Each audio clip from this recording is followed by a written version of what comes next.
Welcome to NHE Quality Assurance Binder for Resident Service Coordinators. While today's presentation is relatively short, here's where we're going. We're going to discuss the uses for the QA binder, what information needs to be maintained there, how often to update, who can have access, and we'll do a review and summary of where we've been.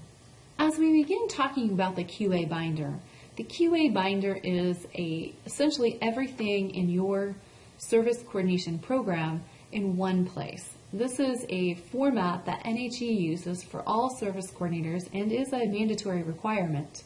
The QA binder can be used to complete several tasks. Some of the most common uses for the binder might include tracking data, organization, accountability, and it can be used to measure outcomes. As we continue, let's talk about what information to maintain in your QA binder. Again, there are several items and documents to maintain in your QA binder.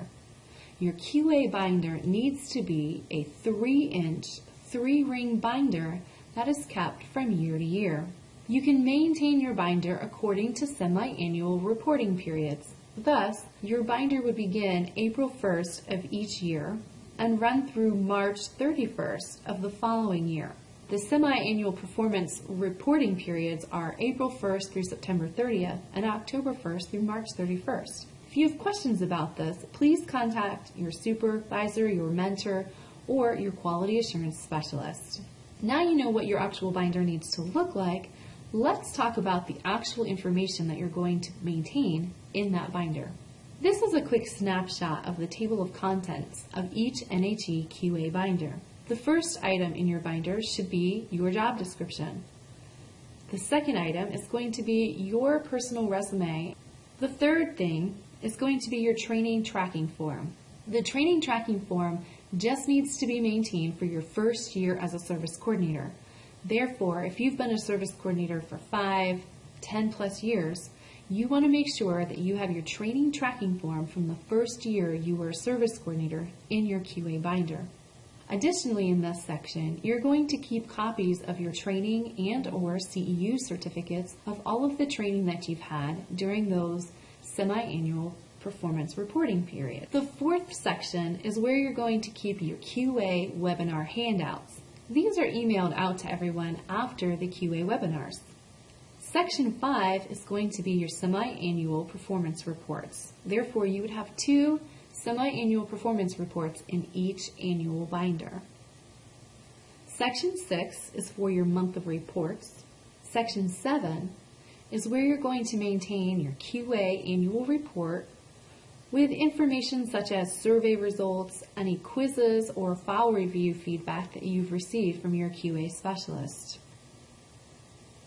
Section 8 is going to be where you keep the information for your mock review or your desk audit. Number 9 is where you're going to maintain all of the flyers and sign-in sheets for any education or preventative programs that you've provided, scheduled, and organized for your residents and community. Section 10 is where you'll maintain the annual liability insurance forms, which we'll talk about in just a second. Section 11 is where you'll maintain your monthly newsletters, and this is only if you as a service coordinator are putting those together and sending those out to your residents. You'll want to maintain copies in Section 11. Section 12 is where you'll keep any type of correspondence that is going out of your office to the residents. And this is not individual memos or letters. This is stuff that you're sending out as a group. Maybe you're informing residents of a new commodity food program or a new type of benefit or service that they would be eligible for. That's different than a flyer. This type of information that's going out needs to be dated and maintained in this QA binder. Finally, the last section is just where you're going to maintain other program items. For example, if you have a volunteer program, you'll keep those documents here.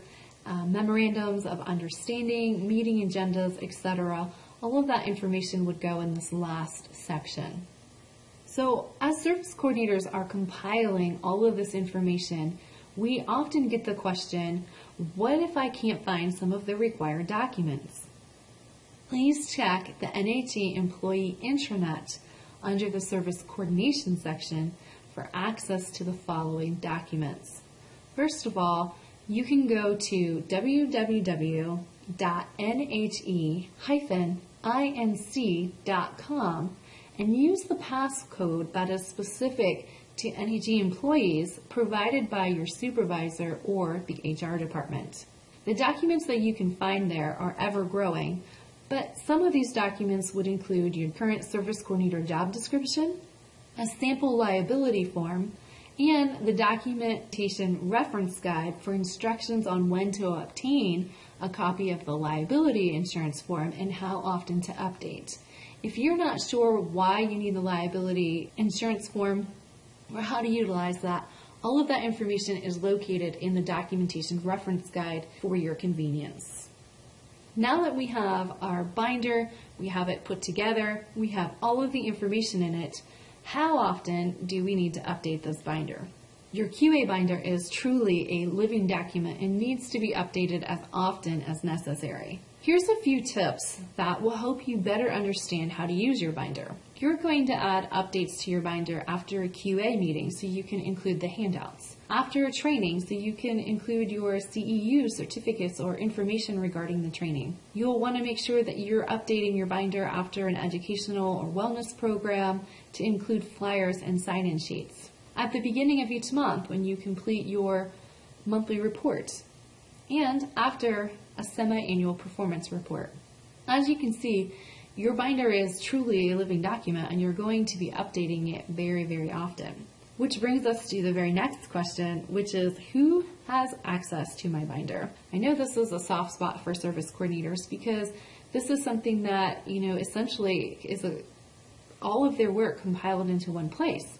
So we want to make sure that you first avoid maintaining anything or including anything in that QA binder that might be specific to any one resident. Remember, this is something that is for your whole program. It's showing what you have done for your community. So this is all the type of stuff that is going out to your community as a whole and not just information on one resident. So again, avoid keeping anything in your QA binder that might be specific to any one resident.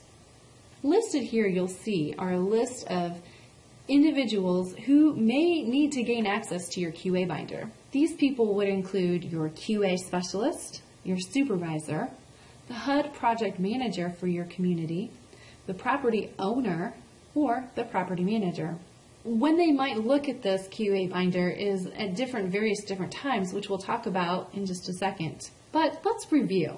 So far, we've talked about how your QA binder will allow you to take a comprehensive look at your overall program. It'll allow you to remain organized and in compliance with housing and urban development standards of practice. Your QA binder is updated annually and on an ongoing basis. And it can be used as a resource to track performance and overall program outcomes. One example of this would be when you're printing out your monthly report, you can keep a track of how many educational hours CEUs you've reached for the year. You can track your number of assessments for the year. You can track your number of educational and preventative programming for the year and all sorts of different things. You can keep a tally that is handwritten on the bottom of your monthly report. You can review things like your file review to make sure that you have made any necessary or suggested corrections.